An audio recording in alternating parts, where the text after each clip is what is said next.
अस्सलाम वालेकुम नाजरीन। दहशतगर्दी का मज़हब नहीं होता। हम सब चाहते हैं कि दुनिया में अमन हो। पाकिस्तान दुनिया में सबसे ज़्यादा दहशतगर्दी से मुतासर रहा।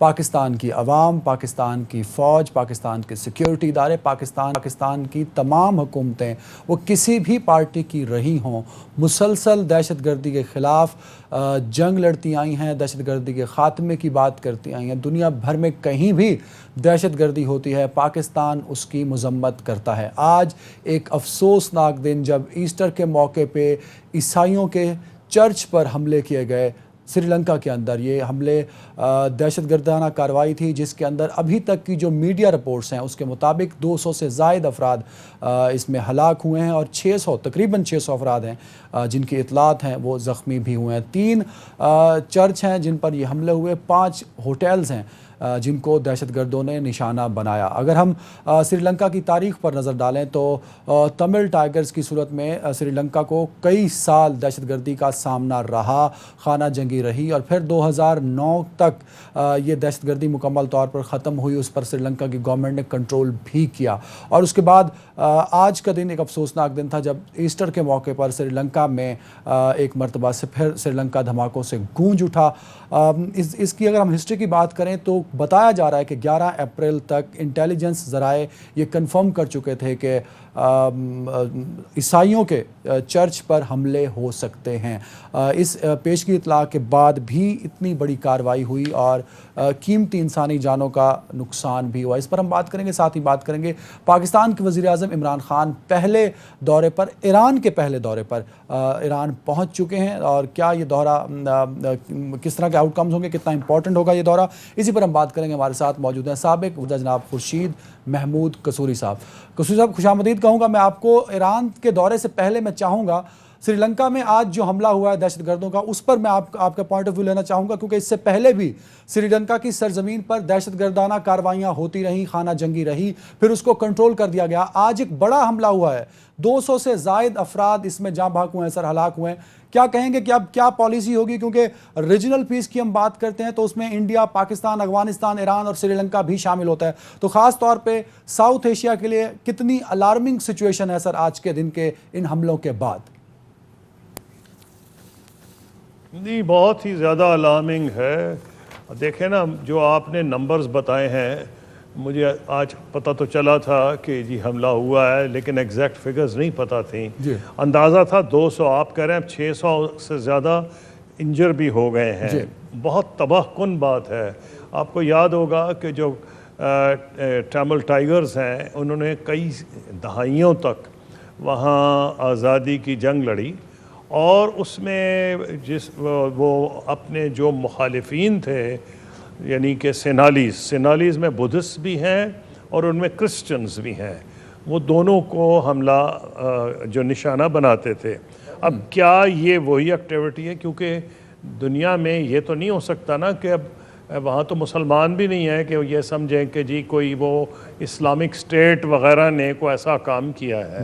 तो लग ये रहा है कि ये वही उसी की कंटिन्यूएशन है जो कि पहले आप देखते रहे हैं श्रीलंका में होता रहा है।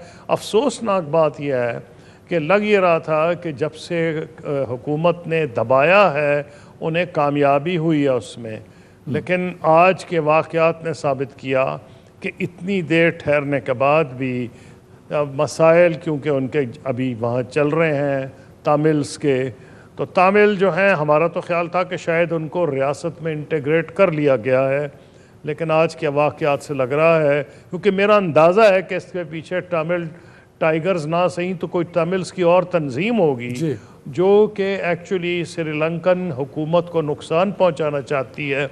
ये हुकूमत वो है जिसने इससे पहले वाली हुकूमत भी, और इन्होंने ये इसका क्रेडिट लेते हैं कि इन्होंने ख़त्म किया जो खाना जंगी थी।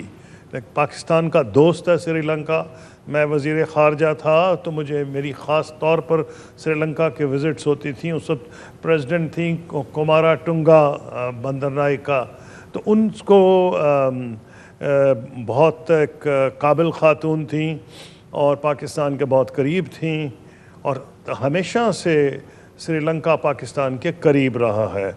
जैसे हमारे खुसूसी ताल्लुकात जो भारत के हमसाए थे, जो भारत से घबराते थे, चाहे उसमें नेपाल हो या उसमें श्रीलंका हो, उनकी कोशिश होती थी कि पाकिस्तान से ताल्लुकात करीब रखें। फिर जो खाना जंगी हुई उसमें हुकूमत की पाकिस्तान ने हमेशा मदद की। जो भी लीगली हुकूमत रही है वहाँ की, श्रीलंका की हुकूमत पाकिस्तान ने हमेशा उनकी मदद की। अब इसलिए आज के वाक़यात वाकई बहुत ही अफसोसनाक है। डेफिनेटली, और पाकिस्तान हर तरह की इमदाद को तैयार है। पाकिस्तान के वज़ीर आज़म ने भी इजहार हमदर्दी किया है और पंजाब से फोरेंसिक टीम 3 अरकान पर श्रीलंका का दौरा भी करेगी। कसूरी साहब, मैं बात करना चाहूँगा, वज़ीर आज़म का पहला दौरा है ईरान की जानिब से। आप मेरी आवाज़ सुन रहे हैं सर? सर, आपको मेरी आवाज़ आ रही है कसूरी साहब? उसे रिंग करें दोबारा उनको। शायद हमारा थोड़ा लाइन प्रॉब्लम है। अब मैं बढ़ूंगा। वज़ीर आज़म का दौरा ईरान बहुत इंपॉर्टेंट है क्योंकि पहला दौरा है बतौर वज़ीर आज़म इमरान खान साहब का ईरान की जानिब। तो बहुत सारे बड़े इश्यूज़ हैं, ख़ास तौर पे ट्रेड के मसाइल हैं, क्योंकि सैंक्शंस के बाद हम ईरान से किन कंडीशंस पर तिजारत कर सकते हैं, ट्रेड कर सकते हैं। और दूसरी जानिब पाकिस्तान में बलूचिस्तान में होने वाली दहशतगर्दी, जिसका बार बार हम इशारा करते हैं, और कि जो दहशतगर्द बलूचिस्तान में हमला करते हैं उनके ठिकाने ईरान में मौजूद हैं। कोस्टल हाईवे पे होने वाला वाक़या और उसके बाद क्वेटा में जो सानिया हुआ, उन दोनों हादसात के जो लिंक्स हैं, बकौल शाह महमूद कुरैशी साहब के वज़ीर ख़ारजा पाकिस्तान, वो दहशतगर्द जो बलूचिस्तान में कार्रवाइयाँ करते हैं उनके बेस कैंप जो हैं वो ईरान में भी मौजूद हैं। तो ये दौरा बड़ा इंपॉर्टेंट होगा। क्या वज़ीर आज़म पाकिस्तान ईरान के रस्ते जो दहशतगर्दी होती है उनको पॉइंट आउट करेंगे, या क्या लाहेअमल होगा ईरान और पाकिस्तान के ताल्लुकात के हवाले से? कसूरी साहब, ईरान का दौरा बहुत इंपॉर्टेंट दौरा है पाकिस्तान के लिए। किन चीज़ों को टारगेट करेंगे प्राइम मिनिस्टर इमरान खान? जी ये बताएं, वो जो श्रीलंका की हो रही थी बीच में कट गया था, वो मेरा कंप्लीट हो गया जी, था बिल्कुल, या कट गया? बिल्कुल हो गया था। मैं ईरान के हवाले से अब बात करना चाहूँगा। दौरा ईरान इमरान खान साहब का। अच्छा जी, ईरान का तो बहुत ही इम्पोर्टेंट दौरा है। उसकी वजह यह है कि जब पाकिस्तान आज़ाद हुआ है, और मुझे याद है जो पहले पाकिस्तान में विज़िटर थे वो ईरान के थे। मैं स्कूल में पढ़ता था और उस वक्त थे शहंशाह ईरान मोहम्मद रज़ा शाह पहलवी। पूरा लाहौर उमंडाया था क्योंकि एक इस मुसलमान रियासत के हेड पाकिस्तान आ रहे थे। तो बाहर सूरत वहाँ तो खैर बहुत तब्दीली आई, इस्लामी इनकलाब आया, उसमें नशेब व फराज भी आए पाकिस्तान ईरान के ताल्लुकात के। लेकिन ये कहना मुनासिब होगा कि जो भी हुकूमत रही है ईरान में, पाकिस्तान की कोशिश रही है कि उनके साथ ताल्लुकात बहुत करीबी रखे जाएं। मसलन मैं 2 ऐसे सदूर के साथ, बल्कि 3 से डील कर चुका हूँ। 2 बहैसियत सदूर, जैसे एक तो थे प्रेसिडेंट ख़ातिमी, बहुत ही नफीस आदमी थे, और एक उनसे, और फिर अहमदीनेजाद, जिनसे हमारी जो ऑयल पाइपलाइन थी उसमें बहुत उन्होंने कीन इंटरेस्ट लिया था, Pakistan Iran India gas pipeline. और रफसंजानी साहब जो थे, उनसे मेरा पाकिस्तान के सिलसिले में, वो उस बहुत फॉर्मर प्रेसिडेंट थे, लेकिन कसूर साहब मैं माजरत के साथ यहाँ चाहूँगा कि थोड़ा जो माजी है उसकी जानिब बढ़ें। ये तो आज जो प्रेजेंट सूरत हाल है, मैं उस हवाले से बात करना चाहूँगा। ये जो बातें आप कर रहे हैं, हमारा पास्ट बहुत अच्छा था, लेकिन मौजूदा सूरत हाल में ईरान का झुकाव हिंदुस्तान की जानिब है। ईरान और पाकिस्तान में ट्रेड कम हो गई, ताल्लुकात भी महदूद हो गए। अब बलूचिस्तान में होने वाली दहशतगर्दी भी ईरान के रस्ते होती है। रॉ का टेररिस्ट, रॉ का जासूस कुलभूषण यादव पकड़ा जाता है तो वो भी ईरान के रस्ते पाकिस्तान में इन्फिल्ट्रेट करता रहा है। तो सूरत हाल अब बहुत मुख्तलिफ है। तो मैं चाहूँगा कि अब की सूरत हाल में पाकिस्तान और ईरान के ताल्लुकात जो है वो किस तनाजुर में आप देख रहे हैं, और दौरा जो है इमरान खान साहब का, वो क्या उन तमाम चीज़ों को हाईलाइट करेगा जिन पर पाकिस्तान को तहफ़्फ़ुज़ात हैं? जी, 2-3 चीज़ें समझने की ज़रूरत है। वो ये है कि जब आप घड़ी घड़ी जिक्र करते हैं ईरान और पाकिस्तान का, तो आप बलूचिस्तान भूल जाते हैं। जी, बलूचिस्तान में साल हा साल से बहुत बड़ी बड़ी ताकतें, ख़ित्ते की भी और ख़ित्ते से बाहर, मुसलमान भी और गैर मुस्लिम भी। नाम मैं इसलिए नहीं लेना चाहता कि उनमें से कई पाकिस्तान के करीबी दोस्त हैं। ये कुछ छुपी हुई बात नहीं है कि वो बलूचिस्तान की टेरिटरी इस्तेमाल करते रहे हैं ईरान को डिस्टेबलाइज करने के लिए। और फिर पाकिस्तान को डिस्टेबलाइज करने के लिए वहाँ से हमले भी हुए हैं। तो अब इसमें क्या ये हुकूमत पाकिस्तान, ये हुकूमत ईरान इसके पीछे है? कतन नहीं। इसमें वो फोर्सेस हैं सारी शामिल, जैसे आपने खुद कहा कि कुलभूषण यादव भी वहीं से पकड़े गए थे और उनका वो आजकल पाकिस्तान की कस्टडी में हैं। तो मैं ये समझता हूँ कि जो उनकी दोवाल डॉक्ट्रिन है, जो उनके नेशनल सिक्योरिटी एडवाइज़र हैं, और अगर प्राइम मिनिस्टर नरेंद्र मोदी की आप तकरीर देख लें जो उन्होंने लाल किले की से की थी इंडियन इंडिपेंडेंस डे पे, तो आपको समझ आ जाएगा कि उनकी स्टेट पॉलिसी का हिस्सा है। और वो ये कहते हैं बकौल उनके कि आप कश्मीर में करते हैं तो हम उसका जवाब देंगे। हालांकि कश्मीर में जो कुछ हो रहा है वो बिल्कुल उसका सयाक और सबाक मुख्तलिफ है। कसूरी साहब आप कह रहे हैं कि अगर हुकूमतें इन्वॉल्व नहीं हैं, अगर ईरान हुकूमत इन्वॉल्व नहीं है, तो ईरान के रस्ते जो दहशतगर्दी पिछले 10 सालों में होती रही है, आपके दौर में भी उसको पॉइंट आउट किया गया, फिर पीपल्स पार्टी का दौर आया उसमें भी पॉइंट आउट हुआ, नून लीग के टाइम में भी उसको पॉइंट आउट किया जाता रहा। अब आज शाह महमूद कुरैशी साहब ने आज भी कहा, कल भी कहा कि ईरान के जरिए बलूचिस्तान के वाकयात होते रहे। तो पिछले 15 सालों में हम हाईलाइट करते रहे, हम ईरान को बताते रहे कि पाकिस्तान में ये कार्रवाइयां आपकी सरजमीन से हो रही हैं, पर ईरान की गवर्नमेंट ने कोई मस्बत इक़दामात नहीं किए। सर देखिए, आप सही कह रहे हैं, हमने पॉइंट आउट किया माजी में, लेकिन हमारी सरजमीन से भी वहाँ हमले हुए हैं। उसमें हुकूमत पाकिस्तान तो इन्वॉल्व नहीं थी। और मुझे याद है कि हमारे अपने दौर में जब ईरान ने बड़ा प्रोटेस्ट किया था तो हमने उनको पकड़ा था, उन लोगों को, और हैंड ओवर भी किया था। और अभी रिसेंटली भी जो हमले हुए थे, जब पासदारान की काफ़ी 27 शायद हलाकतें हुई थी, उस वक्त भी हमने कंप्लीट सपोर्ट किया। फिर उनके जो बंदे अगवा होके यहाँ आए, उनमें पाकिस्तान की सिक्योरिटी एजेंसीज़ ने 9 को छुड़ा भी लिया और ईरान को वापस भी कर दिया है। तो मेरा कहना यह है कि बढ़ के ये जो इलाका बलूचिस्तान का है, पाकिस्तान ईरान बॉर्डर, इसमें दोनों तरफ बहुत बड़ी बड़ी ताकतों का इंटरेस्ट है कि या तो ईरान में गड़बड़ फैलाई जाए या पाकिस्तान में फैलाई जाए। और जो हमारे दुश्मन हैं वो हमें डिस्टेबलाइज करना कसूरी साहब, मैं चाहूंगा इसको कंक्लूड कर दीजिए। ईरान और पाकिस्तान के ताल्लुकात में जो आलमी दबाव रहा, जिस पर हमारे ताल्लुकात आगे नहीं बढ़ सके, मुशर्रफ साहब ने भी नहीं किया उनको आगे बढ़ाया। शायद मेरी आवाज उन तक नहीं जा रही। कसूरी साहब, आवाज आ रही है आपको? कट गया। कसूरी साहब को आवाज नहीं जा रही, लेकिन एक बड़ा चैलेंज है इमरान खान साहब के लिए, क्योंकि नवाज शरीफ साहब के टाइम में, जरदारी साहब के टाइम में एक बड़ा प्रेशर रहा पाकिस्तान के ऊपर, पाकिस्तान और ईरान के ताल्लुकात को लेकर। देखना यह है कि इमरान खान साहब जो मौजूदा वज़ीर आज़म हैं, हमेशा फ्रंट फुट पे खेलते हैं और फॉरेन पॉलिसी पर कंप्रोमाइज़ नहीं करते। तो क्या ईरान के साथ जो ताल्लुकात अब नए बढ़ने जा रहे हैं, क्या उस पर जो माजी में प्रेशर रहा मुख्तलिफ ममालिक का पाकिस्तान को लेके, पाकिस्तान और ईरान के ताल्लुकात को लेके, क्या इमरान खान साहब उस प्रेशर के अगेंस्ट जाके ताल्लुकात को बेहतर करेंगे? ये एक बहुत बड़ा सवाल है। इस दौरे के बाद इसका हम जवाब दे पाएंगे और देखेंगे कि वो ताल्लुकात किस सिमत में जा रहे हैं। वक्त एक ब्रेक का, बढ़ते ब्रेक की जानिब।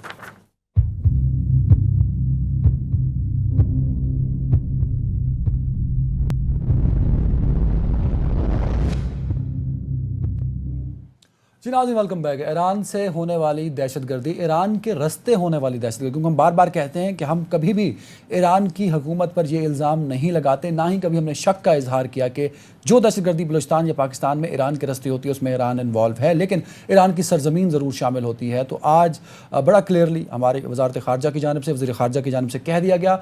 लकीली वज़ीर आज़म पाकिस्तान इमरान खान साहब दौरा ईरान पर हैं, तो उन तमाम तहफ़्फ़ुज़ात को जो पाकिस्तान का मीडिया, पाकिस्तान का फ़ॉरेन ऑफिस, पाकिस्तान का अथॉरिटीज़ ईरान के हवाले से उठाते रहे हैं, तो क्या प्राइम मिनिस्टर पाकिस्तान उन तमाम तहफ़्फ़ुज़ात पर बात करेंगे ईरानी सदर हसन रूहानी से? क्योंकि बहुत अच्छा मौका है।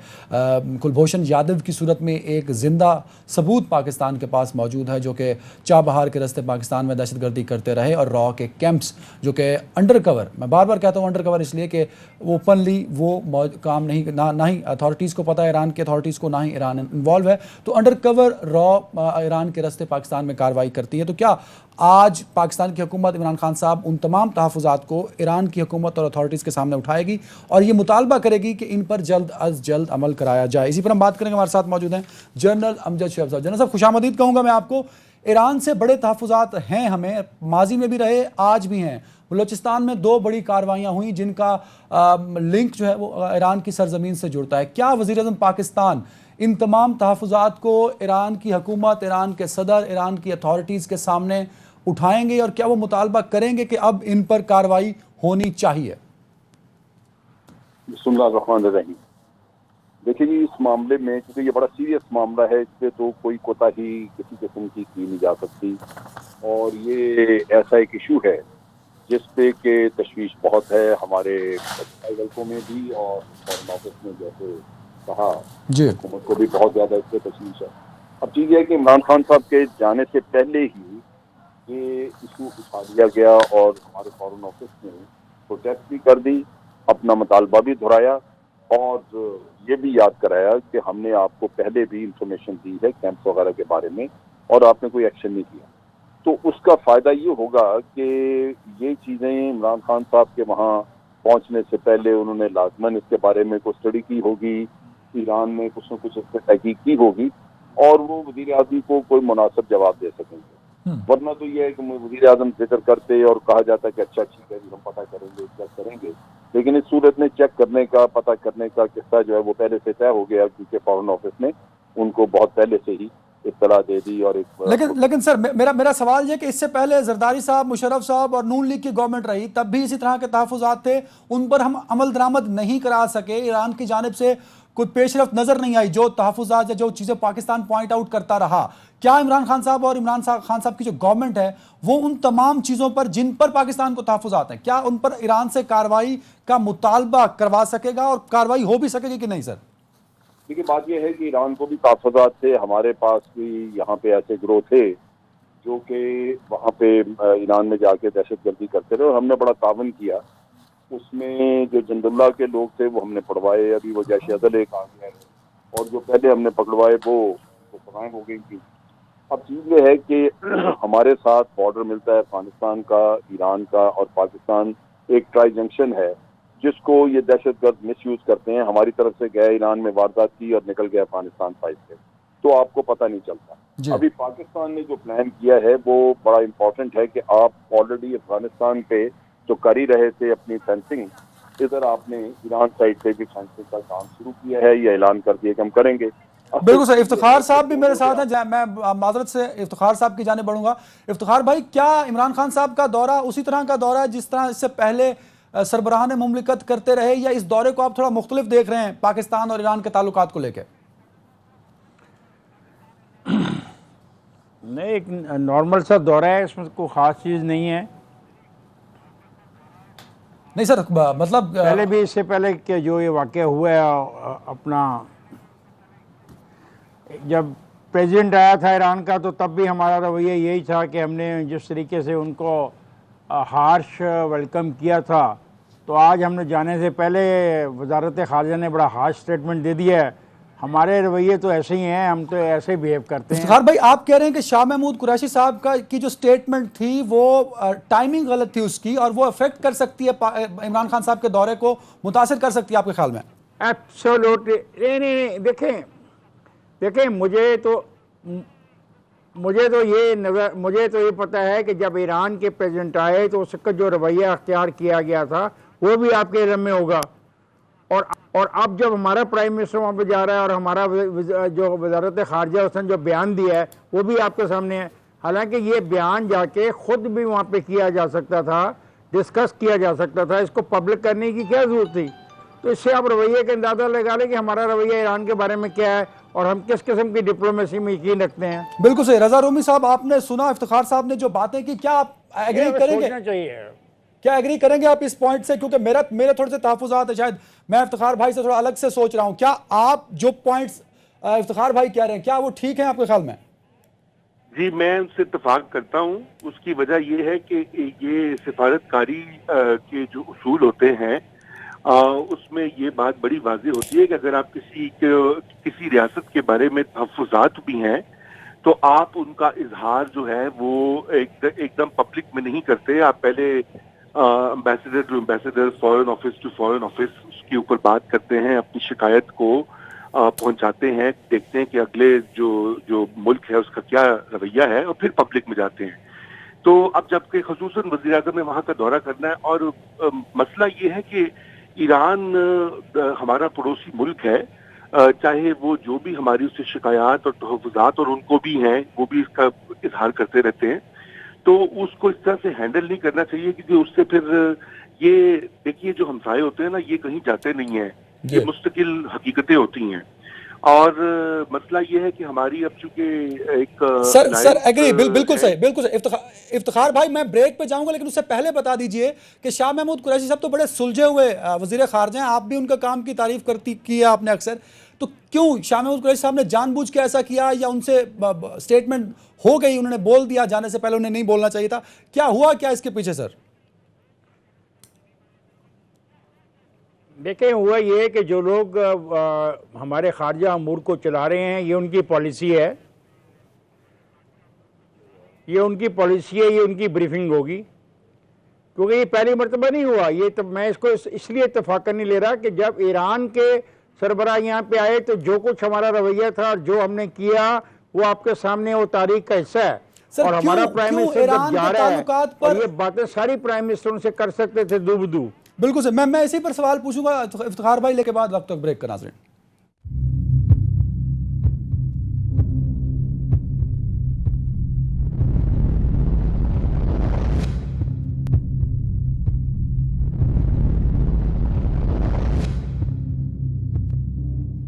जी नाज़रीन, वेलकम बैक। इफ्तिखार साहब की जानिब बढ़ूंगा। इफ्तिखार भाई, ईरान से पाकिस्तान किसी तरह का कोई तजारती फ़ायदा ले सकता है? बिकॉज यूएस सैंक्शन के बाद बहुत लिमिटेशंस हैं पाकिस्तान के लिए, तो ईरान पाकिस्तान ट्रेड बेहतर होती नजर आ रही है आपको सर? देखिए जी, मैं समझता हूँ हर एक से फ़ायदा ले सकते हैं जो हमारे साथ के ममालिक हैं। और ये जो इशू चल रहा है अपना दहशत गर्दी का, इसका यही तरीका है कि हम फेंसिंग कर लें और किसी को ना आने दें, मतलब जो और ये बेस्ट है। जो छह यहाँ भी लोगों की ख्वाहिश है ग्रेटर बलूचिस्तान की, और वहाँ भी बलूचिस्तान की ख्वाहिश है, और लोगों की ये भी ख्वाहिश है कि ये हिस्सा कहीं चला जाए किसी के हाथ, और इंडिया और इंडिया जो है इसको इस्तेमाल करना चाहता है। सर, अफगानिस्तान तो इस्तेमाल होता ही होता है इंडिया के हाथों, इंडिया के हाथों। ईरान और अफगानिस्तान क्या दोनों एक जैसा स्टेटस रखते हैं पाकिस्तान के लिए सर? बात यह है, दोस्तियां अफराद के दरमियान नहीं होती, मुल्कों के मफादात की होती हैं। अब उन मुल्कों के मफाद अगर आपके मफाद से टकराव कर रहे हैं तो वो इकट्ठे होंगे।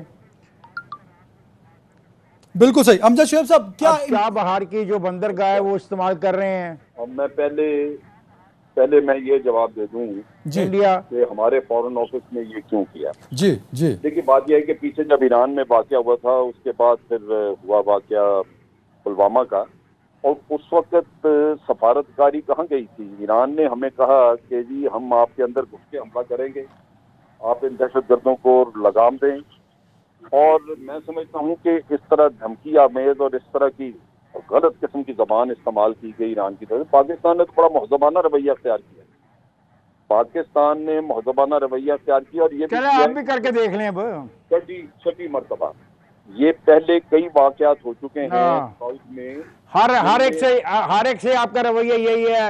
ईरान को भी ईरान से भी फड्डा कर लें, इंडिया से भी फड्डा कर लें, और फिर जो आपकी मर्जी आती करें। खुदा का खौफ करो यार, किसने मना किया गया कि आप मत बोला करें फॉरेन अफेयर पे? आप अकेले ही आप खुदा का खौफ करने वाले निकल आए यहाँ पे। बात तो करने दो ना यार, बात करने नहीं देते आप। खुदा खौफ Yes, I am the owner. I am the owner of this country. I am the owner of this country. Sir, we all are owners. We all are owners. I am the owner. I am not being paid. I am not being paid for it. मैं खुद तो नहीं आ गया ना programme में। इफ्तिखार भाई जवाब ले लें। इफ्तिखार भाई जवाब ले लेते हैं। यार बात तो करने दो ना। जी जनरल साहब, आपने ठेका रखा प्रोग्राम का तो आप कर लें, मैं खुद तो नहीं आ गया प्रोग्राम। जनरल साहब आप अपना पॉइंट ऑफ व्यू दे दीजिए, मैं फिर बात ही नहीं करने देते। साहब तो बड़ा पता नहीं क्या मसला उनका। जी सर, जी जनरल साहब। अच्छा, बात ये है कि हर मुल्क के साथ आप अगर डीएट के डील करेंगे ना, तो वो तो आप पे काठी डालेगा जैसे हमेशा डाली जाती है। आपको दूसरे को भी आंख में आंख डाल के बात करनी और उसको बताना है कि भाई तेरी सरजमीन से ये हो रहा है। जिस दिन से उन्होंने इंडिया को चाप हार दिया है, उसमें शामिल है दूसरी कुव्वतें भी, और पाकिस्तान का जो सी पैक है उसके खिलाफ काम हो रहा है। आप इस चीज को देखिए कि पाकिस्तान के ये 14 लोग मारे गए, किसी मगरबी मुल्क की तरफ से कोई आपके साथ हमदर्दी का ये कुछ आया है? हालांकि ईरान के साथ उनकी दुश्मनी है। उसकी वजह बुनियादी ये है कि ये काम जो हो रहा है वहां से, इसमें मगरबी दुनिया की भी मर्जी शामिल है। बिल्कुल सही। मैं जनरल साहब अब इसी पे जवाब ले लूं। इफ्तिखार भाई आप इस पे जवाब दे दीजिए ताकि मैं रजा भाई की जानिब बढ़ूं। चाबहार दे दिया हिंदुस्तान को, रॉ भी है ईरान के अंदर, तो कुछ बातें तो जनरल साहब जो पॉइंट आउट कर रहे हैं वो तो हकीकत है सर। उससे ना आप इनकारी हैं, उससे ना मैं इनकारी हूं। पुलवामा का वाकया हुआ था, 40 लोग मारे गए, सारा यूरोप आगे, सारा मगरबी दुनिया उनके साथ खड़ी हो गई। जनरल साहब मुझे जवाब ले लेना इफ्तिखार भाई से। जी इफ्तिखार भाई। नहीं, आई एग्री। देखें, बात ये, मैं तो इस रवैये के खिलाफ हूँ जिस तरीके के लफ्ज़ इस्तेमाल किए गए। हमें आंखों में आंखें डाल के बड़ा ज़ोरदार जवाब देना चाहिए था। आप ईरान को भी ज़ोरदार जवाब दे दें, आप अफगानिस्तान को भी ज़ोरदार जवाब दे दें, आप हिंदुस्तान को भी ज़ोरदार जवाब दें। आप जवाब देते ही रहें, अपने रवैये को मत देखिएगा, अपने मुल्क के मामलात को ना ठीक कीजिएगा और उन चीज़ों को ना दुरुस्त कीजिएगा जो करनी है। बिल्कुल सबसे आप फड्डा करके बैठ जाएं, बड़ा अच्छा, फिर कहें कि लोग हमारी मदद क्यों नहीं करते। बिल्कुल सही। रजा रूमी साहब आपकी जाने पड़ूंगा। ईरान को लेके पाकिस्तान की जो फॉरेन पॉलिसी है उस पर हमेशा इम्तियाजी सलूक किया जाता रहा। ईरान का झुकाव हिंदुस्तान की जानिब हो गया, ट्रेड में भी, चाबहार बामुकाबला गवादर में भी। तो पाकिस्तान की ओवरऑल पॉलिसी होनी क्या चाहिए इस क्रिटिकल सूरत हाल के अंदर? देखिए, पाकिस्तान के लिए ये, जैसे मैंने पहले अर्ज किया कि हमसाए जो होते हैं वो हकीकतें होती हैं, उनको बदला नहीं जा सकता। आप अपने दोस्त दुश्मन की जो है वो उनको आप बदल सकते हैं। अब ईरान हमारे पड़ोस में है, उसका क्या किया जाए, वो है तो है। और बात यह है कि ये बात मुकम्मल ठीक नहीं है, क्योंकि ईरान ने हमारे साथ पाइपलाइन का भी एक वायदा किया था, जो हमने जो भी अमेरिका का दबाव है या जो भी था वो उसको हमने अधूरा छोड़ दिया। तो मेरे ख्याल से तो अभी तक कोई ऐसा जो है नहीं हुआ सिलसिला कि जहां पर ईरान ने इन्वेस्टमेंट का या गैस की सप्लाई के लिए कभी रोका हो। मसला ये है कि हमारा झुकाव जो है वो अब सऊदी अरेबिया की तरफ है, आज से नहीं पहले से है, और वो मशरिक़ वस्ता में दोनों की ठनी हुई है। इन्हीं की प्रॉक्सी वॉर की वजह से हमारे जो लोग हैं बिल्कुल सर। रजा रूमी साहब मुझे ब्रेक पे जाना है, मैं से वापस आके बात करूंगा कि पाकिस्तान में तब्दीली आई वफाकी काबीना के अंदर। अब अगली तब्दीली सूबों से होती हुई, जो खास तौर पर पंजाब की बात हो रही है, क्या उसमें बड़ी तब्दीली होने वाली है और उस तब्दीली में रिप्लेसमेंट में कौन कौन आ सकता है? ब्रेक के बाद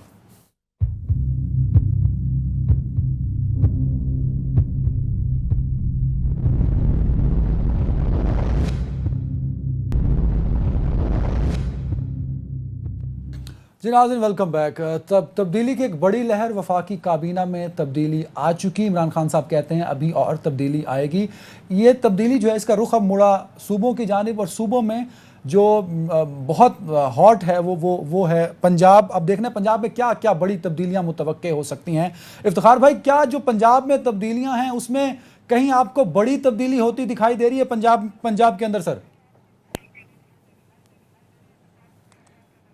सबसे पहले तो मैं जनरल अमजद शैब साहब से माजरत करना चाहता हूं कि वो मेरे किसी लफ्ज़ की बिना पर नाराज़ होकर चले गए हैं। वो मेरे बुजुर्ग हैं। हम सबके बुजुर्ग हैं। I respect them and I respect them. नहीं, I respect them, frankly I respect them.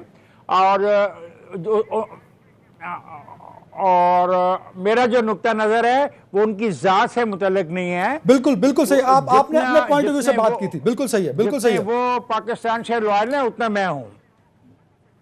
अब मेरे सवाल का जवाब सर, पंजाब में बड़ी तब्दीली क्या? चीफ मिनिस्टर पंजाब आ गया पंजाब का जी। अब पंजाब का मसला आ गया। दोस्त, कोई तब्दीली भी अदनान नहीं बदल सकती मामलात को। गवर्नेंस नाम की कोई चीज नहीं है। बिल्कुल सर, मैं रजा रूमी साहब और की जब जानिब तक बढ़ूंगा। गवर्नेंस नाम की चीज नहीं होगी, आप अफराद को बदलते रहें, नताइज कुछ नहीं निकलेंगे। रजा रूमी साहब, अफराद बदलने से जो टारगेट चाहती है गवर्नमेंट, क्या वो अचीव कर पाएगी? और क्या गवर्नेंस के लिए क्या आप- पंजाब में कोई बड़ी तब्दीली देख रहे हैं आप रजा रूमी साहब? जी कौन जी, सा पंजाब टारगेट है में बड़ी तब्दीली। गवर्नमेंट का टारगेट है क्या? चलो मुझे बताओ। सर, इकोनॉमी बेहतर हो, हालात बेहतर हो, पाकिस्तान बेहतर हो। उनका टारगेट था नवाज शरीफ अंदर, शहबाज शरीफ अंदर, और मरियम अंदर, हमजा शहबाज अंदर, आसफ ज़रदारी अंदर, आसफ ज़रदारी की बहन अंदर, ये उनके टारगेट सर हैं। सारे बाहर हैं इफ्तिखार साहब, सारे बाहर हैं। ये चलो ये टारगेट टारगेट अचीव कर लेंगे। तो जो गुर्बत का खात्मा है, जो बेरोजगारी है, जो नौजवान बेचारे अपने मारे मारे फिरते हैं इफ्तिखार भाई, नौकरियों के लिए, इफ्तिखार भाई, जो जनरल अमजद शुएब साहब भी वापस आ गए हैं कॉल पे। डिवैल्यूएशन ऑफ रुपये मेरा 1,72,000 रह गया रातों रात, इनका क्या करेंगे? सर मैं जनरल अमजद शुएब साहब लाइन पर हैं। जनरल साहब खुशामदीद कहूंगा एक मरतबा फिर आपको। आप चल तो अब आपको आवाज आ रही है मेरी सर? दोबारा उनसे रब्ता हुआ लेकिन वो कॉल कट गई। रजा रूमी साहब, आप जवाब दे रहे थे इफ्तिखार साहब ने। नहीं, बिल्कुल। जी देखें, बात ये है कि तब्दीली जो है पंजाब में, वो तो नविश्ता दीवार है, क्योंकि जो वजीर आला का इंतखाब किया पीटीआई ने और वजीर आजम साहब ने, वो तो डिलीवर नहीं कर पाए, बल्कि उन्होंने पीटीआई की हुकूमत जो है पंजाब में उसको बड़ी मुश्किल में डाल दिया, क्योंकि जो बेंचमार्क था शहबाज शरीफ का, वो बुज़दार साहब उसके करीब करीब भी नहीं पहुंचे। चाहे what was the benchmark Rumi साहब, व्हाट वाज द बेंचमार्क जो अचीव नहीं कर सके बुज़दार साहब? जी देखिए, बेंचमार्क ये था कि एक हाइपर एक्टिव वजीर आला हो, जो कि पंजाब एक बहुत बड़ा सूबा है, उसकी ब्यूरोक्रेसी को चलाए नकेल डालकर और आगे अपने जो मुख्तलिफ अहदाफ हैं उनको अचीव करे। बुज़दार साहब में ना तजुर्बा है और ना इसकी सलाहियत है, ना अहलियत है, वो सामने आ गया है। और अब तो ये तब्दीली तो होगी। अब सवाल ये है कि उनकी जगह किसको लाया जाता है, वो बड़ा सवाल है। सर इस बड़े सवाल का जवाब जरा मैं इफ्तिखार साहब से पूछ लूं। इफ्तिखार भाई, बुज़दार साहब अगर चेंज होते हैं, कंडीशनल है, रूमी साहब कहते हैं कि अगर चेंज हो जाए, मैं भी कह रहा हूं अगर चेंज हो जाए, अगर चेंज होते हैं तो ऑप्शन क्या हो सकता है इनकी जगह? देखिए, ऑप्शन तो कोई भी हो सकता है, जो आदमी मेजॉरिटी ऑफ द वोट को ले लेगा पार्लियामेंट में। लेकिन दोस्त प्रॉब्लम ये हो गई है पंजाब में कि पंजाब के अंदर गवर्नेंस का इशू है, मान जाओ गवर्नेंस का इशू है। कोई थाने में काम नहीं हो रहा, कोई सड़क पे काम नहीं हो रहा, कोई सफाई का काम नहीं हो रहा, कोई मार्केट कमेटी सही काम नहीं कर रही है, कोई दफ्तर में तब्दीली नहीं आई। इफ्तिखार भाई, तो करप्शन भी नहीं हो रही ना, फिर ये भी कह दीजिए करप्शन भी रुक गई, पंजाब में करप्शन भी नहीं हो रही। में मौजूद हैं। कौन सी करप्शन रुक गई? कौन सी करप्शन रुक गई, मुझे बताओ। तो पंजाब में करप्शन हो रही है आपके ख्याल में? जो कौन सा काम करवाना है सर, जो पिछले कौन सा घर बगैर नक्शे के बनवाना है? कौन सा ड्राइविंग लाइसेंस पैसे दे के बनवाना है? कौन सा अपना एफआईआर का इंदराज करवाना है? इफ्तिखार भाई कंक्लूड करते हैं, इफ्तिखार भाई कंक्लूड करते हैं, में तब्दीली करवानी है। जो करप्शन शहबाज शरीफ साहब के टाइम में होती थी, क्या वही करप्शन आज भी हो रही है पंजाब के अंदर? शहबाज शरीफ ने कहा था कि तमाम कारोबारी ठेकों में 15% कमीशन खाई जाती है। उसने तो ये एडमिट किया था। 30 सेकंड है मेरे साथ, पब्लिकली किया था। रजा भाई बता दीजिए, रजा भाई कमेंट दे दीजिए, रजा भाई कमेंट प्लीज। जी बिल्कुल उसकी वही काम जारी और सारी है। और ये सिर्फ ये बातें जो हैं वो ये करप्शन ना होने की, ये खाम ख्याली आप आम लोगों से पता कीजिए, और बिल्कुल वैसे के वैसे हालात हैं। और बल्कि ब्यूरोक्रेसी जो है वो उस तरह से काम नहीं कर रही जैसे कि शहबाज शरीफ के जमाने में कर रही थी। और यही वजह है कि बिल्कुल सही, बहुत शुक्रिया रजा रूमी साहब और अहमद साहब, आपने वक्त दिया। नाज़रीन अपना ख्याल रखिएगा, अल्लाह हाफिज।